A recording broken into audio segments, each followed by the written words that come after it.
Welcome to the Real View podcast, where Ohio Realtors connect you to innovators and influencers, keeping you with the real view of real estate.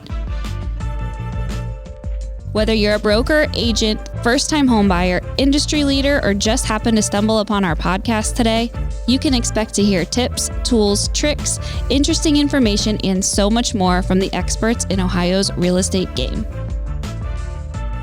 Hi, everyone. Welcome back to this week's episode of the Real View podcast. Tim Harris is here, a top agent in the real estate industry, one of the leaders in our industry, and now a very sought-after business coach. Him and his wife do an amazing job in coaching and leading other realtors all over the world. So, Tim, thank you so much for being here with me today. Oh, it's my pleasure. And I was actually thrilled to see somebody from our old stomping grounds in Central Ohio reach out to us, because Julie and I actually got our start, not just in real estate, but in life in Columbus, Ohio. I was born at Ohio State University Hospital, and Julie and I met at Worthington High School, and we sold real estate for almost 10 years in Columbus back in the 90s. So yeah, it's like we're coming home again.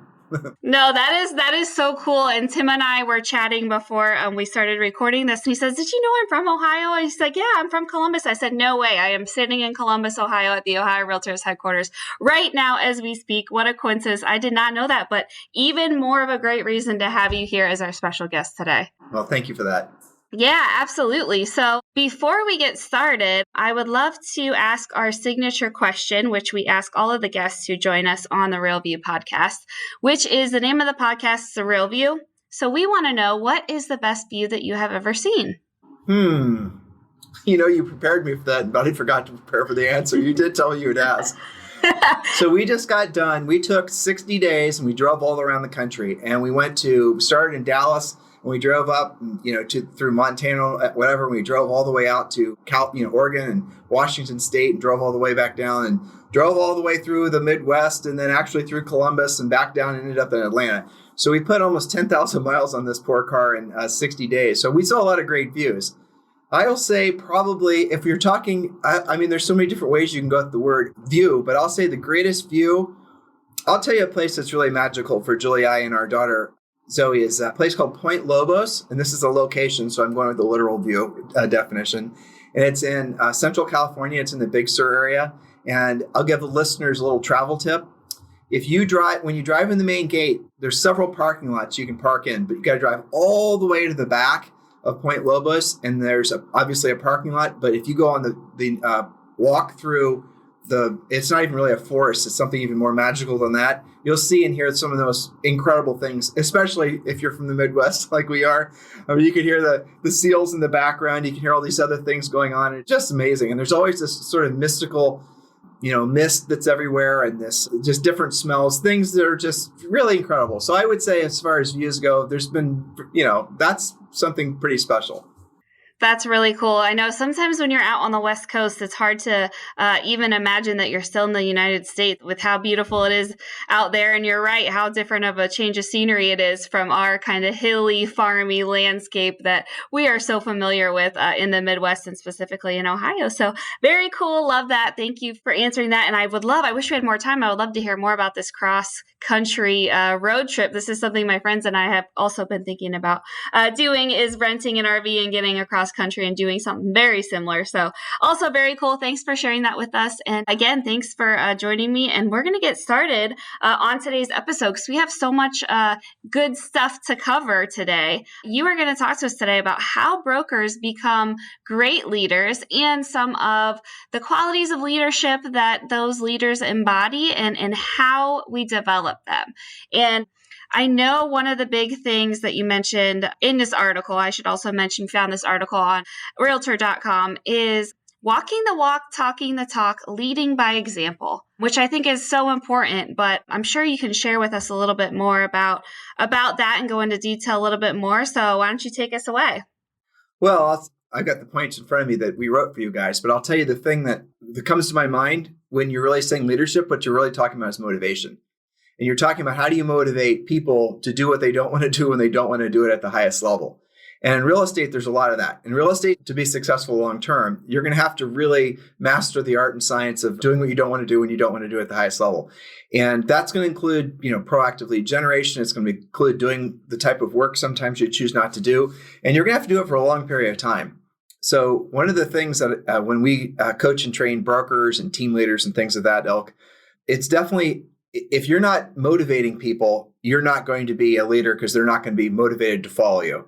And so then the question is, how do you get motivated? And there's lots of, books and genres and all kinds of things that people talk about, essentially to keep themselves motivated so they are in turn motivational. But so we won't even talk about that because there's a lot of different ways to do it. We just talked about this trip that, that Julie and I and our family did.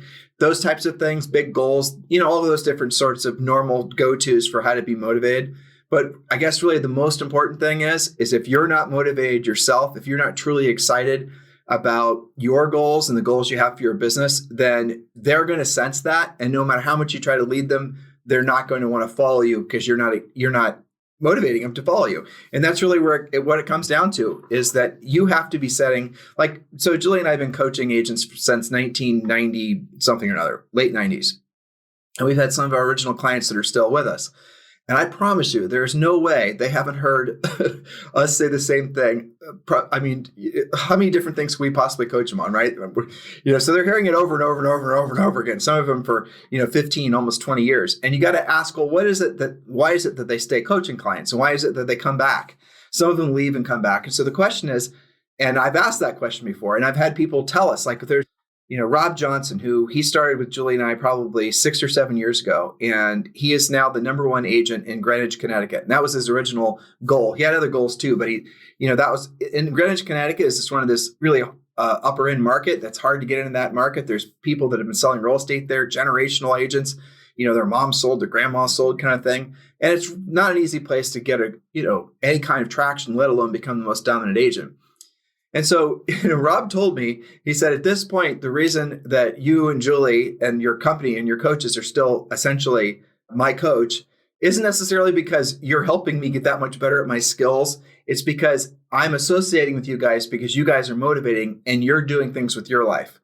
And Brandon Jackson, he's another example. He said the same thing to me. He's in North Carolina. And just all these different, but that's really the essence of it. If you're not keeping yourself overtly, you have to show your agents and show the world that you're not somebody who's complacent. And if you could do that consistently by not just your words, but by what you actually do, your physicality, your emotional state, your financial state, people want somebody to follow that's going to be a leader for them in all categories, right? And there's family, spiritual, educational, physical, and learning or mental, right? Those are the normal categories that someone sets goals for. Well, I might not necessarily be looking for someone who's going to be a leader for me in the essence of, like, say, for example, I don't care necessarily about maybe 4 of those categories, but I want to, align with that particular leader because he's really got his act together. And maybe for physical stuff and maybe for, financial stuff. And I can learn from them. I can see they're motivated in that way, and that motivates me. So it's contagious, basically. I mean, maybe that's not an apt term given the pandemic, but but motivation really is contagious. And you get it. But there's also different kinds of motivation. There's the kind of motivation that's like a real strong hit of coffee that comes and goes. People go to motivational seminars and they feel great for like a day or two, and then it just fades. So that's not what I'm talking about. What I'm talking about is somebody who is clearly, consistently working on improving themselves and improving the business. And the offshoot is they are going to improve the lives of the people that choose to associate with them. Does that make sense? Yeah, and it almost has to be who you are. It's not just to show up at work and act like this for, 8, 9, 10 hours a day. You have to embody it and live it every day and really have it become part of who you are. Yeah, definitely. And people can tell. So it's so funny when you go like on Instagram or something, there's all these people that they just post these things about, and they're motivational quotes, right? They'll post a picture of an actor or something, Will Smith, and then there'll be something in quotes that Will Smith probably didn't say. But the moral of the story is that that's their interpretation of motivation. But if you look at, for example, we'll stay on Instagram. If you look at like, The Rock, right? He's getting up at 4 a.m. He's working out. He's actually doing something. And then so people are going to be more attracted to people that are actually not talking about it, but actually doing it. And that's really hard for some people, right? Because Yeah. I mean, different people in different parts, when you're a certain age, it's easier to be motivated. And so you're always going to have to be resetting the yardstick for what excites you. Yep. And always have to challenge yourself and kind of, reinvent yourself as time goes on. You're right, because sometimes we do get a little complacent and we do get set in a certain mode or way of doing things. And you're like, this just isn't doing it for me anymore. Well, there's an old saying, it's when the going gets tough, the tough get going. But actually, the older saying is when the going gets tough, the smart leave. And the first time I heard that, I was offended. You don't quit when something gets hard. No, sometimes you do. Sometimes things get hard because they don't work anymore. And from a broker's perspective, you see that all the time. You see brokers that are trying to make things work that sort of maybe worked like 10, 15 years ago. I can give you an example, buying leads, right? So there's a lot of agents who in brokerages, businesses are all predicated on buying leads. And maybe these brokers have only been in the business since, say, 2007 or 2008, when it was normalized to buy leads. Well, back then, when Zillow really started doing it at scale, and doing it efficiently, that was a great idea. But now what's happened is over time, it's become oversaturated. There's zillions of companies selling leads. But if you started your brokerage back then and you're building your foundation of your business understanding of how to build a brokerage is to buy leads, and if all of a sudden the buying leads thing doesn't work, what most brokers do is they don't take a step back and say, well, maybe it's the buying leads that doesn't work. Instead, what they do is they double down and buying more leads and buying more leads and buying more leads. And then, unfortunately, the market turns this way or that, and then they're caught out, and financially, a lot of them will struggle needlessly. So a lot of this stuff, as far as to your point, as far as updating your knowledge, that's a great point, is to drill down on making a list of the things that don't work, or making a list of all the things you think work, and then really checking yourself and being honest with yourself whether those things work. Like one of the things Julie and I coach our agents and our brokers is if you cannot draw a direct line between the effort and the result, it's probably not worth doing. And most of the things that agents and brokers spend their time on, it's designed not to have a direct line. Like if you make, for example, when Julie and I were selling real estate in Columbus, Ohio, we were in our early 20s. In our first year, we sold over 100 houses. We sold 103 houses. It was It was a National Association of Realtors record. I don't think it's been, and we did it. How did we do it? One house at a time, one client at a time. And we just did it continuously. Well, that still works. But if you never learned how to do that work of actually talking with the unrepresented owners, the for sale by owners, or proactively lead generating, if you haven't actually taken the time to learn those skills, you're going to have a problem. And that's going to affect your motivation, and it's going to affect your ability to lead, because then someone's going to come in your brokerage and they're going to see that you're struggling with your business model. And then subconsciously, they're going to say, well, I don't necessarily want to be associated with that. I want to go to something that's actually working. Does that make sense? Yeah. And it goes back to that old saying, we do it this way because it's always been done this way, and getting away from that and realizing that, just because we've always done something this way doesn't mean it's still relevant or still effective for the business and the world in the way that it is today. That's my point. Thank you. You made it more concisely than me. That's when the going gets tough, the smart leave. And you were smart for saying that. And that's the hard part, is by starting with the idea that, okay, this worked, but it doesn't work anymore. It doesn't work at the same level. Or most importantly, can I draw a direct line between this effort and this result? And so much of what agents and brokers are spending their time at, which is killing their motivation and killing their ability to lead, is they wasted so much time doing things where there is not a direct relationship. Like anytime you're using words like I'm building, or I'm working, or I'm tweaking, or I'm modifying, or I'm creating, that's not effort and results. There's, why'd you get in the business in the first place? And those types of, introspecting type questions that people need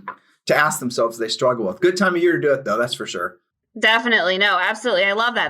That's really great. And I know another thing that you mentioned too is the importance, of these brokers to keep being amazing salespeople, and how, we can get so caught up in the day-to-day life of managing the brokerage and, managing a team, but it's still important to maintain that role as a salesperson. Tell us about that.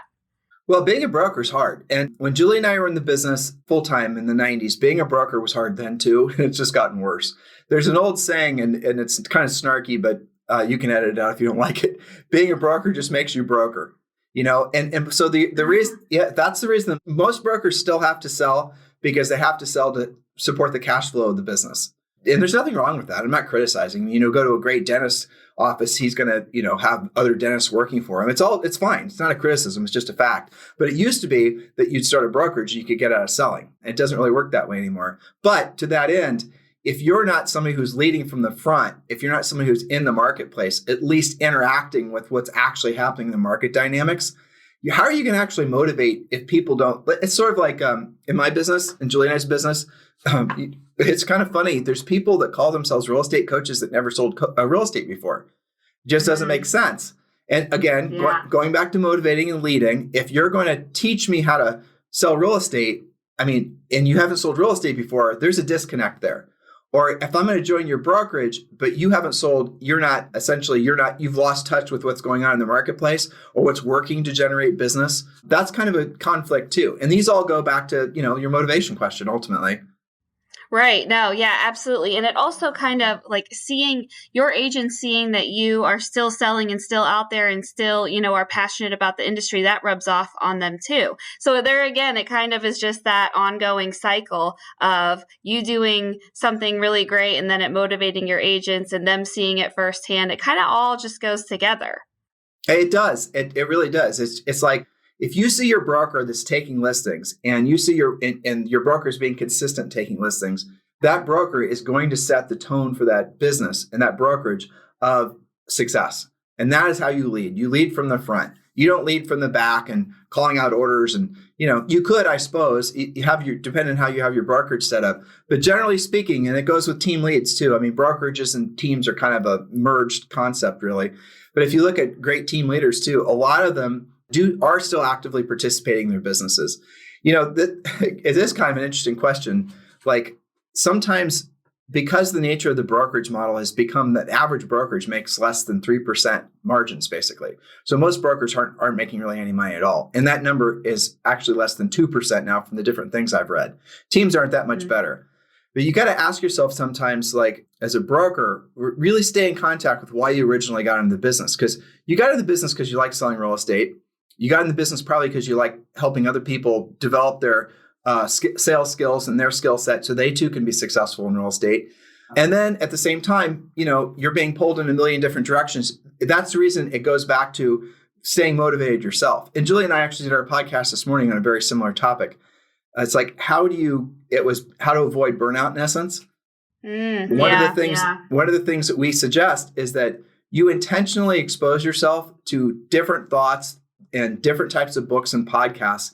Don't allow your brain to get in such a repeating cycle of the same thoughts every single day. There's a statistic, I don't remember the numbers on top of my head, but something like 98% of all the thoughts that you have today are the same ones you had yesterday, the same ones you had yesterday. So there's not a lot of room in your brain for new thoughts. So you're going to have to, and again, leadership is motivation. So when you go back to why am I not leading effectively? It's probably because you're not motivated. It's probably because you need to take a step back from media. You need to take a step back and think, well, okay, what is working? What isn't working? Because another thing that'll kill your motivation, going back to lead generation, is if this thing that worked maybe 10 years ago isn't working anymore, for you to say that's not working sometimes feels like a personal failure.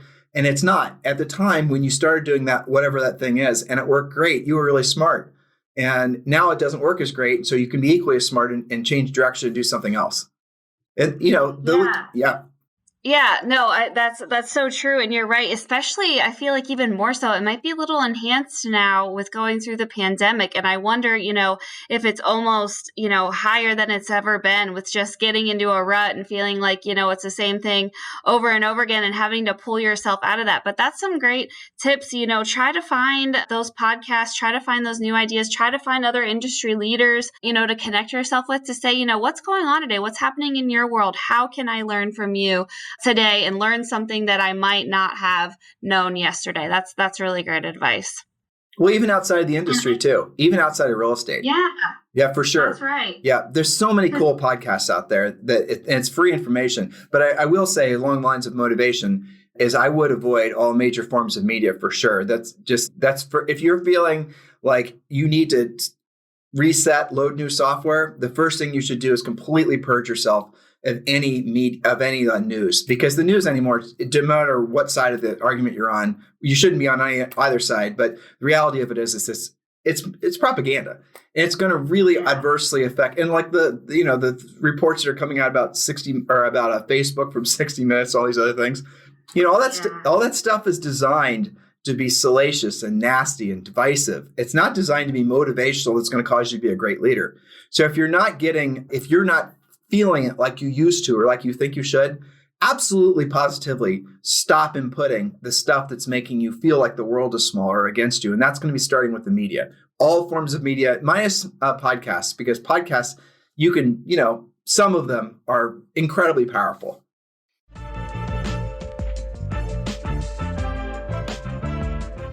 This episode of The Real View is brought to you by the Ohio Association of Community Colleges. Ohio's network of community colleges provides accessible training that accommodates the busy lifestyles of aspiring real estate professionals at half the price of a traditional university. With convenient locations in every part of the state, as well as online options, Ohio's community colleges are your smart choice for pre-licensing education. For more details or to start the journey to a real estate career, visit the education page at ohiorealtors.org and then click on the pre-license course locations.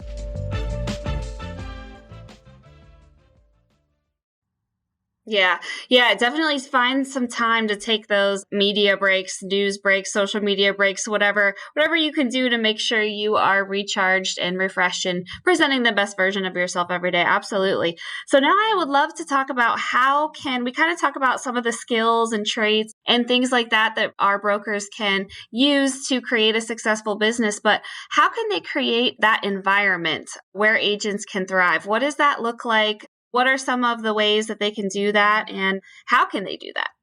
Well, so this is fourth quarter of 2021. So don't stop listening if it happens to be a different time of year, a different year. Still good content, hopefully.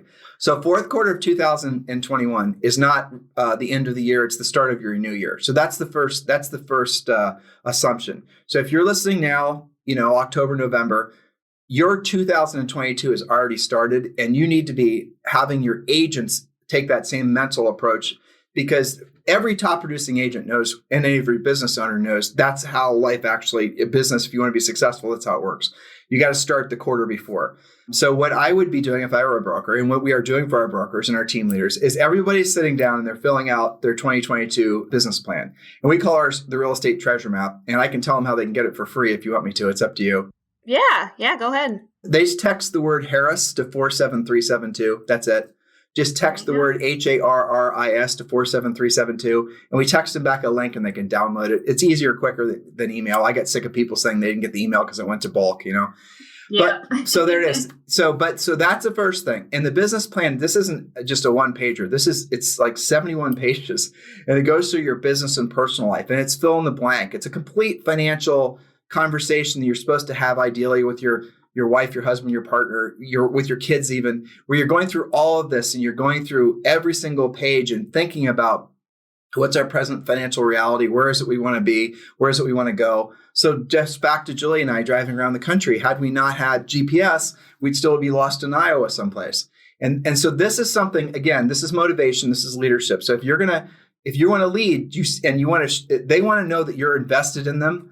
And the best way to do that is give them the real estate treasure map or any business plan that you believe in. But most business plans are very weak. They don't force you to really have the tough questions with yourself about your real dreams and your goals and your ambitions and things like that. This does that. It takes you through the whole process. And then when you sit down with your agent and you show them, maybe you could do it at your whole office, doesn't really matter. Everyone gets a copy of the real estate treasure map, or just have them basically download it and print it themselves. And then they start filling it out. You give them a week to fill it out. And it's fascinating. If you have 10 people in your brokerage, or 100 people, or 1,000 people, you're going to see, unfortunately, only 10% are going to take it seriously. So then the question becomes, what do you do with the others? You still love them, you care for them, but you really do, as a leader, you don't want to be allowing the people that didn't take the opportunity to really create their own business plan as seriously, not seriously isn't necessarily the right word, but kind of is, as the people that are actually invested in being on this journey with you. because the people that want great leadership are going to be the ones that are going to be completing that treasure map. And then you can follow through with them. You can, check in with them, maybe weekly, maybe monthly. There's all different ways to do it. Julie and I are huge fans of, text. It works great. And then they check themselves monthly and quarterly against their treasure map to see how they're doing and see how they're progressing. So for example, there's a formula in the treasure map. And this is like, why is real estate so complicated? It's a question that I've never gotten an answer to, because real estate is the simplest, most elegant business ever. It's not difficult. And here's what it comes down to. If you have to earn, say, I'll just make up a number, $10,000 a month to pay your personal bills, and you have to pay $5,000 to pay your business bills, you have to earn roughly, with taxes, let's say you have to earn about $200,000 a year. Well, in Columbus, Ohio, the average sale price right now, I think it's like $350,000. You know better than me, right? Probably right around that, yeah. Okay, so we're not going to state commission rates or do anything funky, but let's say your average commission is $10,000. Let's make it $10,000 just so I can do the math in my head, right? So if you have to earn $200,000 a year, you effectively have to sell 20 listings a year. Does that make sense? Yeah. Okay, so how many listings do you need at all times in Columbus, Ohio, in order to basically have, in essence, roughly, what would it be? It's, 3, not even 3. It's really 2, less than 2, like a house and a half a month or 2 houses a month. How many listings would you need active at all times? And the number is very simple. In Columbus, if you had probably 5 listings at all times, you'd be guaranteed to have at least 2 of those in contract at all times. So if you had 5 listings, you would pretty much be guaranteed to be making $20,000 a month, which exceeds your financial requirements by quite a bit. That's what the real estate treasure map's about. And the formula I just told you is part of the treasure map. It's called the real estate magic number. So once you conceptually get that, then the next question should be is, how do you get to 5 listings? And then how do you build to 5 listings, right? And then the next question is every month when 2 of those sell, your whole mission in life is to replace those 2 listings. So you have clarity of purpose like you've never had before. Remember, is there a direct result between my effort and my result? And if there's not a direct result, if it's, just obscured by a whole bunch of little, Mickey Mouse, then don't do it.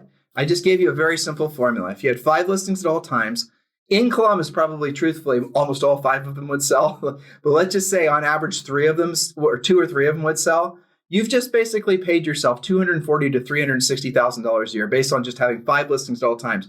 So if you understand that intellectually, which is you have to because it's really simple, why would you waste time doing all these other things? Again, that goes to leadership and that goes to motivation.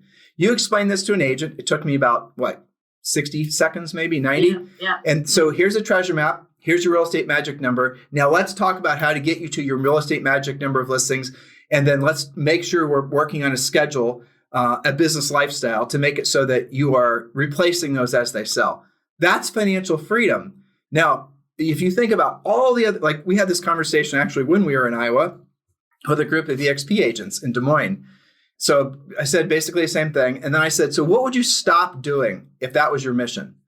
Or no, actually I said, what would you still be doing that you're doing now in hopes of getting business if you knew your mission was just to do what I just said? And they just started they all didn't want to say it at first, but then they started rattling off all the things that they already knew they're wasting their time doing. But don't you think that's interesting?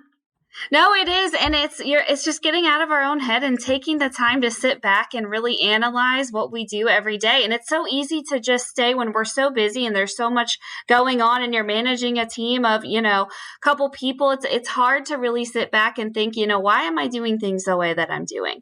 And what is the point of this? But I think it's just a matter of taking that time to really sit back and do that and making that a priority despite the million other things that are going on that day. Well, so what about humans makes us want things to be complicated? Why is it that it's almost something innate to all of us? The older you get, right, it becomes lesser so, by the way. But it's like when you're young, you can't, whatever your definition of young or old is, right? I'm 51. But when you get to a certain age, you realize that there's an elegance and simplicity. But when you're younger, there's psychology that's associated with thinking things that have to, I just gave you something very simple, 5 listings at all times. You'll make $240,000 to $360,000 a year. I don't know how many people you have listening. I'm sure millions, right?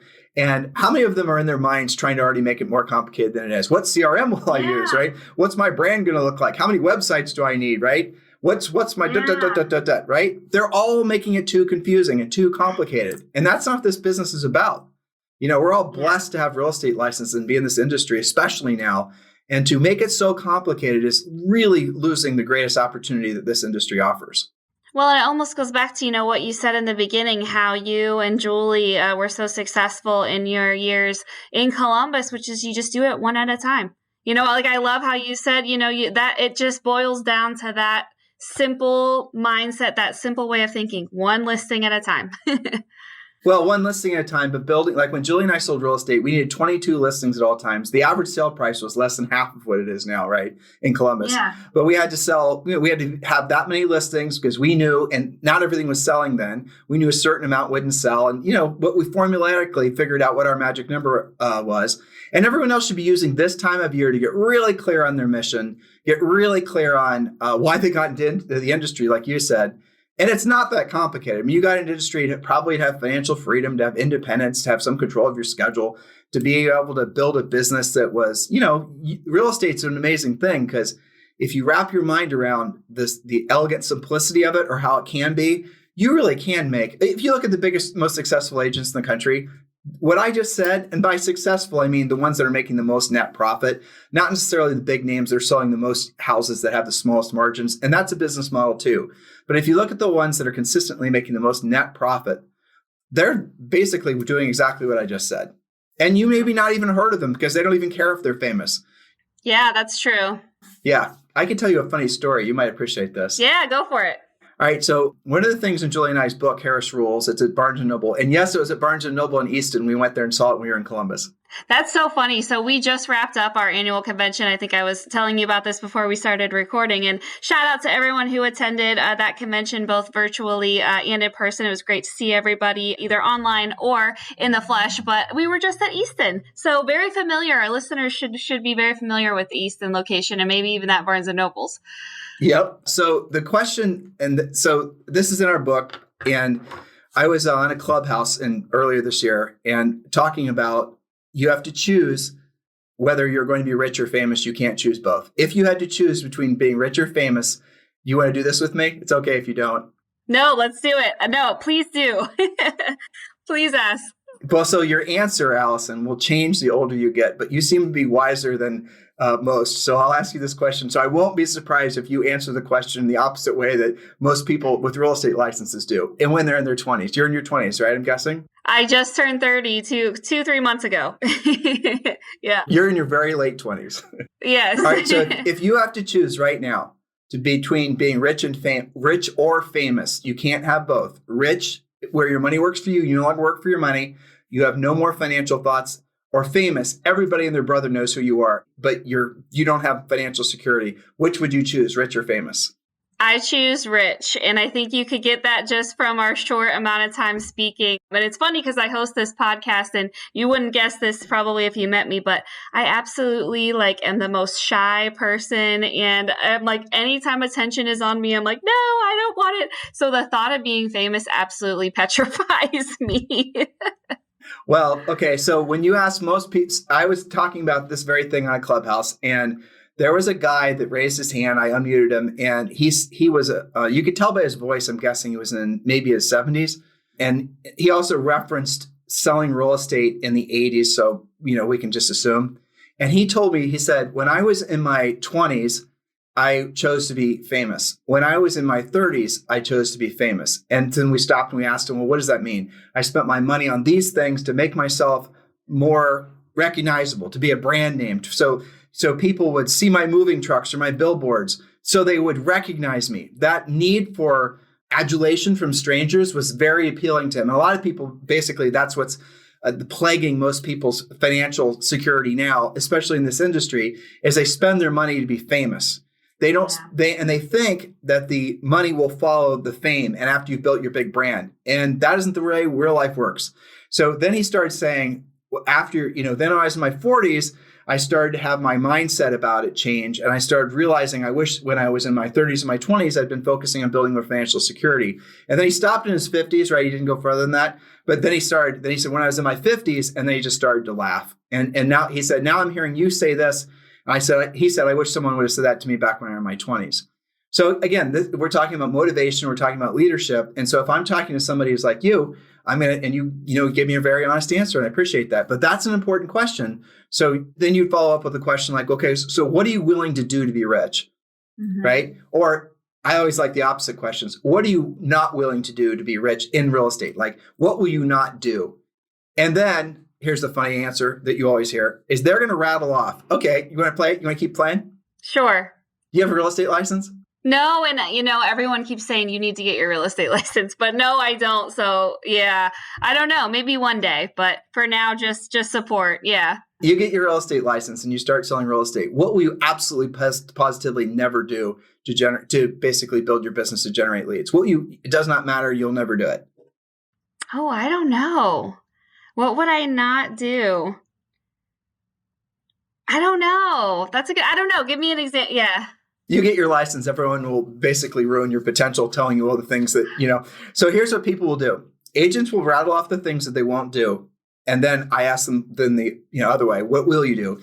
And then I'll say, which of those things are going to lead directly to a paycheck? And every single time, virtually, right, they're going to always say the things that lead, without knowing it, they're going to rattle off, okay, will you go and talk to, okay, Allison, will you go and talk to her for sale by owner?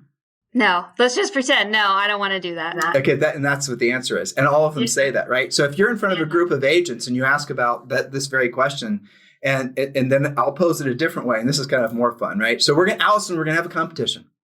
And in the next 30 days, you have to take 5 listings. And when you take 5 listings, there's some huge, everything in your, whatever, $100,000, your house is paid off. If you don't have a house, you got a house. If new car, everything. This incredible prize at the end of October, let's say, and you have to take 5 listings. In order to take 5 listings, Allison, what are you going to stop doing so you can dedicate more time doing what it'll get you in front of a seller to take a listing? Not buyers, not a sale, listings. Yeah, no, I think it's some of the things that we talked about. Stop doing things just because this is always the way you've been doing them. Stop just working on things that don't have good results in your efforts to results, direct correlation there. So there's 2 things right there. Am I on the right track? Would you be doing TikTok videos? Oh, see, I have different feelings on TikTok. So I feel like maybe, yeah. Is there a direct relationship? Will that spending your time making a TikTok video? I mean, is there directly give you a sale? Yeah, maybe not. No. Yeah. No. You're doing it thinking that over time with this, huge amount of social networking that you've done, that over time people are going to want to start, calling you to do business with you, right? Right. And you do get some business from that over time, for sure. But if your goal was to take 5 listings in the next 30 days and you get some huge payoff for having done it, aside from the commissions, the list of what you're not going to do is what most agents are being told to do to build their real estate businesses. So then the question, and you already knew that, right? And all agents do, what will you stop doing? And it's all the things that do not lead directly to A to B. Anything that's kind of obscured. So you're going to stop worrying about your branding and your website. You're going to stop worrying about your long list of things that you're told are being, because your goal is to take 5 listings in 30 days. So then the question you end up with is, well, then why aren't you doing it? You already know what you're supposed to do. And here's, you want the payoff to all of this is they're not doing it because they're trying to avoid the feeling of rejection. That's why. Because if you go, Allison, and go knock on that for sale by owner's door, it's going to take potential rejection. You're going to be all your head fills with all these threat vectors, right? Yeah. What if they say this? What if they say that? What if da da da da? Whereas if you do your TikTok video, then there's no rejection. Not really, especially if you turn comments off. That's true. Yeah. So there's the industry is full of excuses not to do the real work of real estate and to do passive lead generation. And that's probably, I think, one of the greatest contributors to the reason that the washout of the failure rate in the industry is higher than it's ever been before. I've heard different numbers, but it's staggering. Because of the pandemic, there's 2 things that have happened. More people are getting real estate licenses because they got their pre-licensing done, and there's a baby boom that's going to happen. For sure, those 2 things, right? Yeah. And so, there's going to be more competition that's always going to be flocking to the things that are going to be passive that don't require really any skill or rejection. So if you want to be successful in the business, you've got to be willing to do what other people aren't willing to do. And you got to be willing to do it at the highest level, even when you don't feel like it. Does this resonate at all? Yeah, it's knocking on that for sale sign by owner.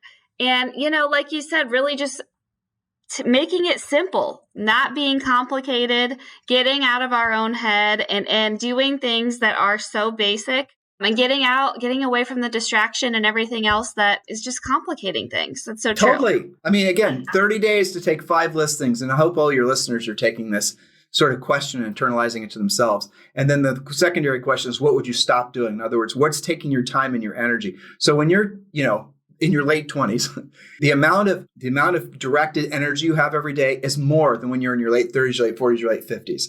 So if you suspected that, Allison, I'm here to tell you it's true. So some of it's physiological, but also some of it's by choice.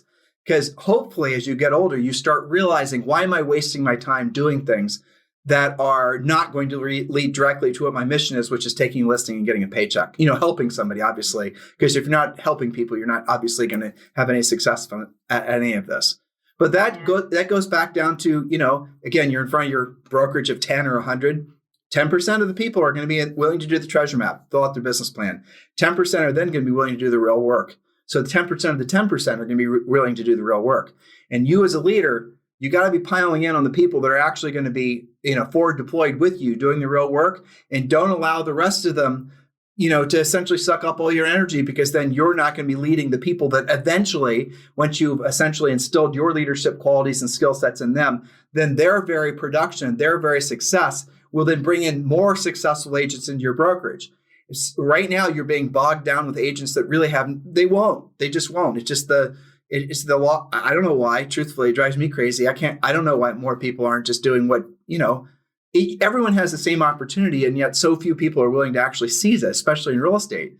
But if you got 100 people, find out who the 10 are and pile into them, make those people in a special VIP mastermind, whatever, really treat them exceptional. Then what you're going to happen is some of the other people are going to follow, but really what's then going to happen is you're going to start attracting agents who are then seeing what you're doing at your brokerage and are going to be attracted to you to join your brokerage or your team, because you're clearly leading leaders. And that's when actually you have that perfect je ne sais quoi. Yep. Absolutely. Well, Tim, this was so amazing. Great advice. I hope you all found this interesting, whether you're a broker or an agent. I mean, I think that there was great tips in there for agents too. Buy into what your leaders are telling you. If you're seeing these qualities in your leaders, absolutely buy into that. And they're there for you. They're there to help you. They want you to see you grow and succeed. So, and brokers, I hope you all learned a lot about this. I hope you're going to take some time to evaluate your practice and the way you do things based off some of the stuff we talked about here today. So, Tim, thank you so much for joining me. This was so wonderful. Of course. My pleasure. Always. Awesome. And to all our listeners, thank you guys for tuning in. We'll see you next week. Thank you for listening to The Real View. That wraps up today's episode. You can keep up with the latest on the podcast at ohiorealtors.org/therealview and on Apple or Google Podcasts, Spotify, or wherever you listen. Have questions, comments, or suggestions? We want to hear from you. Email us at podcast@ohiorealtors.org. We'll see you next time.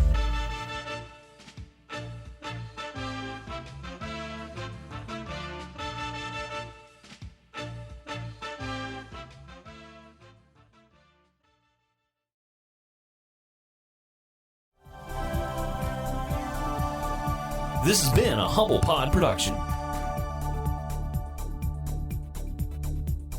Stay humble.